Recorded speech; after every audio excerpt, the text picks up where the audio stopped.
Olá, meus amores, tudo bom com vocês? Então, mais um módulo para a gente estudar. Eu espero que vocês assistam esse vídeo com bastante atenção, façam anotações do que vocês acharem mais importante e não esqueçam de depois fazer os exercícios, tudo bem? Então, segue aí mais uma aula. Era Vargas, governo democrático, período de 1951 a 1954. Nós vamos estudar agora o período final do governo Getúlio Vargas e o único momento em toda a sua carreira de período de governo democrático. É um período que a gente também chama de um período entre ditaduras, porque ele está justamente no final de uma ditadura do governo Getúlio Vargas, do Estado Novo, e ele termina com o início de um outro momento de ditadura, que é a ditadura militar em 1964. Então nós temos, logo com a saída de Vargas, quem assume o governo é Eurico Gaspar Dutra, que vai de 1946 a 1951. Depois Getúlio Vargas volta ao poder, agora eleito democraticamente, e após Vargas nós temos Juscelino Kubitschek, Jânio Quadros e, por fim, João Goulart. Governo Dutra, 1946 a 1951. Como vocês podem ver nessa imagem, esse é Eurico Gaspar Dutra, que vai assumir a presidência nesse momento, e uma das primeiras coisas que ele vai fazer é uma nova Constituição, já que a última Constituição era baseada em moldes de uma ditadura. Então nós estamos em um novo momento, num período democrático, e precisávamos de uma nova Constituição. Então as principais mudanças dessa Constituição. O mandato agora é de 5 anos e não mais de 4. Ao retorno dos sindicatos e o direito à greve, que tinha sido excluído por conta do Estado Novo, liberdade de imprensa, liberdade de expressão, liberdade de religião. Então isso é a marca de um governo democrático, mas não por inteiro, porque há também ainda uma regulamentação das manifestações por parte do governo. O governo vai regulamentar essas manifestações. Nem todo mundo pode se manifestar, não é de qualquer forma. Então, temos um período democrático, só que nem tanto. Além disso, esse governo é marcado pelo populismo. Atenção a esse conceito, porque nós vamos ver daqui para frente ele ser usado diversas vezes. O populismo é uma característica da política não só no Brasil, mas principalmente na América Latina, em que o governo ele começa a se aproximar do povo. Então, populismo vem de popular. Os líderes eles vão se apresentar com uma característica mais popular, uma forma de se aproximar do povo, ser mais a cara do povo. Então vão ser medidas mais voltadas para a população. Esse líder, esse governante, ele vai ter umas características que o assemelham com essa população. Então uma fala mais simples, um jeito de se postar, um jeito de agir, de falar mais popular, para ser mais aceito pela população. Nós temos também, nesse momento que surge a televisão, principalmente no Brasil, dessa década de 50. Pós Segunda Guerra Mundial, início de Guerra Fria, então os países têm que se posicionarem. E aí o Brasil vai se alinhar com os Estados Unidos, com o modelo capitalista, contra a União Soviética. E por conta disso, ele coloca o Partido Comunista Brasileiro na ilegalidade, ele fecha esse partido.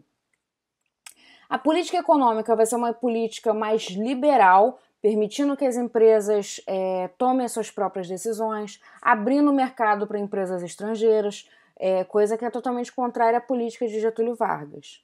E também ele vai criar o Plano SALT, que é um plano que pretende desenvolver alguns pontos, como saúde, alimentação, transporte e energia. Então, as iniciais dessas áreas compõem o Plano SALT. E no final desse governo a gente tem o movimento queremista. Queremista vem de querer. É o povo querendo Getúlio Vargas novamente na presidência. Então, estamos encerrando esse período, vão ser abertas as eleições e o povo vai às ruas pedindo que Getúlio Vargas se candidate. como vocês podem ver nessa imagem, que é um artigo de jornal com motivos de por que a população quer Getúlio Vargas.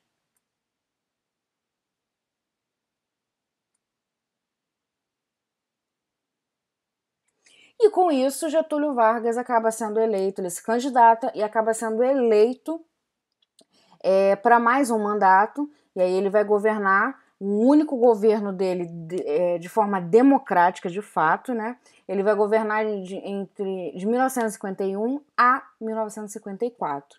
Então a gente tem essa imagem aí, que foi uma música na época, bota o retrato do velho outra vez na parede e vamos ter o governo dele novamente. Só que agora ele tem um contexto, um cenário totalmente diferente do que tinha nos 15 anos em que ele governou. Então, há umas situações em que ele vai precisar lidar e que vão atrapalhar muito o governo dele. Então, uma das principais questões é a forma dele governar. Então, Getúlio Vargas era extremamente nacionalista. O que era isso? Era um perfil com intervenção do governo na economia, que valorizava a indústria nacional, então ele priorizava a criação de indústrias. E quem é que apoiava esse tipo de governo? As massas urbanas, parte dos militares e parte dos empresários. Mas tinha uma galera que era contra esse tipo de governo e queria uma outra forma, eles ficaram conhecidos como os entreguistas, o entreguismo. O que era isso? Eles já defendiam a não intervenção do governo na economia, o governo tem que ficar quietinho na dele, a gente faz o que a gente quiser. Abertura do capital estrangeiro, ou seja, enquanto Vargas, o nacionalismo, ele cria empresas, o entreguismo, ele permite que as empresas venham para o Brasil. Em vez de a gente criar, a gente chama as empresas de fora para virem para aqui. Por isso o nome entreguismo, é como se fosse eles entregam o Brasil para os estrangeiros. Quem é que apoia esse tipo de governo? Os altos empresários, parte dos militares e partidos conservadores. Então a gente vê que a ala dos militares ela está dividida. Uma parte apoia Getúlio Vargas, mas tem uma outra parte que não apoia. Bom, nesse período vai haver a criação da Petrobras, uma empresa para refinar o petróleo, descoberto petróleo no Brasil, e ele vai criar essa empresa, e aí com isso ele cria uma disputa com os Estados Unidos. Por quê? A gente comprava todo o petróleo dos Estados Unidos e agora a gente vai comprar menos. A gente, nesse momento, não deixa totalmente de comprar. A gente não produz tanto petróleo assim a ponto de não precisar mais comprar, mas a gente já está produzindo, vai comprar menos. E com isso, os Estados Unidos não gostam, e aí há um movimento que Getúlio Vargas cria, que é o petróleo é nosso, né? De incentivar o uso da Petrobras, né? Então vai ter uma parcela de uma galera do governo que vai estar mais próximo dos Estados Unidos e vai criticar o governo pela criação da Petrobras. Ele cria também o BNDE, que é o Banco Nacional de Desenvolvimento Econômico, que era um banco para ajudar empresários, para ajudar pequenas empresas que precisavam de financiamento, e esse banco era específico para isso. E ele vai investir em transporte e eletricidade. E aí, nesse momento, ele vai ter a ideia de criar a Eletrobras, porque até esse momento a gente não tinha empresas que produziam energia elétrica. A gente comprava essa energia de outros países. E aí, novamente, a gente vai começar a criar problema, comprar briga com esses países, porque se a gente faz uma empresa para produzir energia elétrica, a gente vai deixar de comprar deles. Então, eles não gostam disso. E aí, as pessoas que estavam próximas a esses países também vão reclamar do fato de Vargas querer fazer uma empresa elétrica. E aqui a gente tem uma famosa imagem, uma fotografia de quando a Petrobras é fundada e Getúlio Vargas coloca a sua mão, molha com petróleo e mostra para a população. E aí é essa ideia do petróleo é nosso. Nós temos petróleo e esse petróleo é nosso. É nacional, não é de nenhum estrangeiro. Além disso, dessa disputa entre os nacionalistas e entreguistas, a gente tem outras situações que colocam o governo de Getúlio Vargas em crise. Então, a gente tem um período de alta da inflação, e aí os preços vão aumentar muito, a população vai começar a reclamar de Getúlio Vargas porque ele não está conseguindo conter essa inflação. Vão surgir as greves dos trabalhadores e Getúlio Vargas não consegue dissolver essas greves, e isso faz com que os empresários fiquem descontentes com o governo. Então a gente já tem população descontente, empresários descontentes. Além disso, o ministro do Trabalho da época era João Goulart.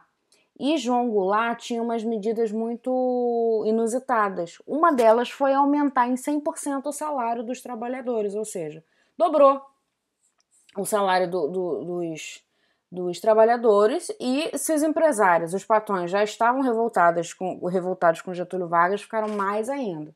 Getúlio Vargas demitiu João Goulart, mas ainda assim a crise já estava instaurada, ele não conseguiu reverter a situação. E a cereja do bolo foi o atentado da Rua Toneleiro.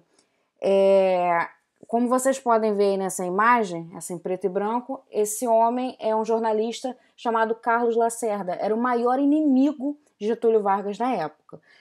Como jornalista, ele sempre produzia matérias criticando o governo, falando mal dele. Então era pedra no sapato de Getúlio Vargas. E o segurança de Getúlio Vargas resolve matar, por conta própria, ele resolve matar Carlos Lacerda. E aí, 5 de agosto de 54, ele acaba atirando no Lacerda, na porta da casa dele, mas o segurança do Lacerda entra na frente, era um militar da aeronáutica, e acaba recebendo a bala e acaba morrendo pelo patrão. Mas o Lacerda acaba recebendo também um outro tiro no pé, e é o que ele queria para fazer um estardalhaço contra Getúlio Vargas. E aí acusou Getúlio Vargas de tentar matá-lo, e por muito tempo se achou que realmente Getúlio Vargas era culpado disso, porque foi o segurança dele. Muito tempo depois já foi descoberto que Getúlio Vargas não sabia dessa situação, que isso foi tudo feito pelo seu segurança. Mas a visão de Getúlio Vargas, a imagem dele já estava manchada. E aí a gente tem um momento em que Getúlio Vargas está isolado. Não tem o apoio da elite, não tem o apoio dos militares, não tem o apoio do povo. Era chamado de comunista pelos militares, para vocês terem ideia de como estava a situação de Getúlio Vargas nesse momento. A oposição do partido da UDN pressionando a todo momento e tendo como líder o Carlos Lacerda, e para piorar, o atentado a Carlos Lacerda. Então, com isso, os militares exigem a saída do presidente, exigem que ele renunciasse. E aí Getúlio Vargas diz que não vai renunciar, e os militares estavam prestes a invadir o palácio e depor Getúlio Vargas. Mas ele em 24 de agosto de 1954, ele comete suicídio. Ele acaba se matando para não permitir que fosse deposto pelos militares. Então a gente tem uma imagem aqui do jornal Última Hora, jornal da época, em que anuncia a morte de Getúlio Vargas, e que a manchete diz: o presidente cumpriu a palavra, só morto sairei do catete. E foi assim que ele saiu do Palácio do Catete. Essa imagem mostra a comoção que foi o enterro de Getúlio Vargas. A população ficou muito arrependida por ter se oposto a ele, ficou muito sentida. Foi um velório muito procurado, muita gente foi ao seu velório. E essa imagem em preto e branco é a imagem do cortejo dele, da saída do aeroporto até Porto Alegre. Ele deixa uma carta-testamento, essa carta é famosíssima, eu retirei um trecho que diz o seguinte: e aos que pensam que me derrotaram, respondo com a minha vitória. Era escravo do povo e hoje me liberto para a vida eterna. Mas esse povo, de quem fui escravo, não será escravo de ninguém. Meu sacrifício ficará para sempre em sua alma e meu sangue será o preço do seu resgate. Lutei contra a expoliação do Brasil, ou seja, lutou contra a exploração do Brasil. Lutei contra a exploração do povo. Tenho lutado de peito aberto. O ódio, as infâmias, a calúnia não abateram meu ânimo. Eu vos dei a minha vida. Agora vos ofereço a minha morte. Nada receio. Serenamente dou o primeiro passo no caminho da eternidade e saio da vida para entrar na história. Essa carta ela é muito simbólica, né? Porque ela mostra como foi uma coisa de caso pensado. E essa carta é um ato político também, e principalmente como ele encerra essa carta, dizendo saio da vida para entrar na história, e assim foi feito, não é à toa que estamos estudando ele hoje.